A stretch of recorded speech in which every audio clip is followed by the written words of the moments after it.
Урматтуу Садыр Нуркожоевич, өзүңүздөр билгендей, Баткен согушунун аяктагына уже 22 жыл өттү. Сизге чейинки президенттер, помимо Аскара Акаева, бирөөсү дагы мындай поддержка кылган жок да. Ушул Баткен коомунун, ардагерлеринин коомуна, ата-энелерине, майып болуп калган балдарына, өлүп кеткен балдардын ошолоруна бир да мындай жакшы каражат же түшүнүк жок да. Мындай орусча айтканда, нету никаких льгот. Түшүнүктүү. Болду, мен муну өзүм көзөмөлүм алайын, Акылбек Үсөнбекович карапчыгалыктагы жакын тез арада жообун берелик.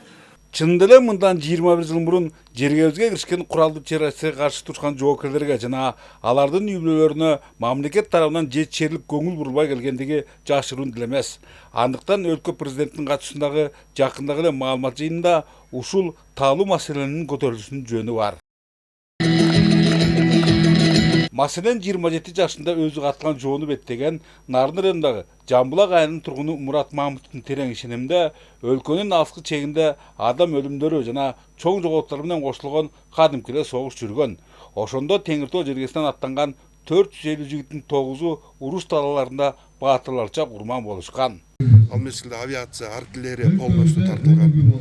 Частичный мобилизация болгон аскердик күчтөрдүн ал мезгилдеги акыбалы эч кимге жакшы эмес да. Мындан ары согуш болбосун, энелердин көз жашы, аталардын кайгысы болбосун. Ушуга карабай дээрлик чейрек кылымдан бери жогорудагы каарманыбызга жана анын куралдаштарына өзгөчө статус берилбей, мунун айынан алар мамлекеттин толук кандуу колдоолорунан жана камкордуктарынан куржалак.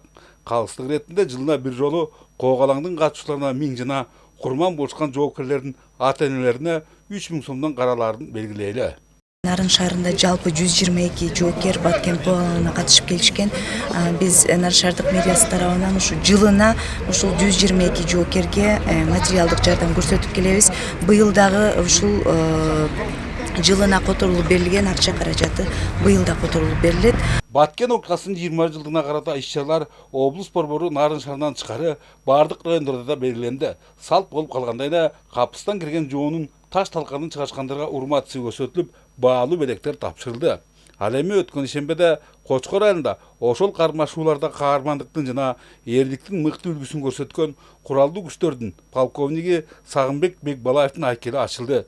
Эгер мамлекет башчысы Садыр Жапаровдун министрлер кабинетинин төрагасына берген тапшырмасы орундалса, Баткен Коогалаңынын катышууларынын эңсегендери акыры жүзөгө ашчудан. Андан калса, өткөндү мылтык менен атсаң, келечек сени замбирек менен тосот эмеспи. Бөлөкбай Шеримбеков, Жолдошбек Курманбеков, Өлкө Деми, Нарын шаары.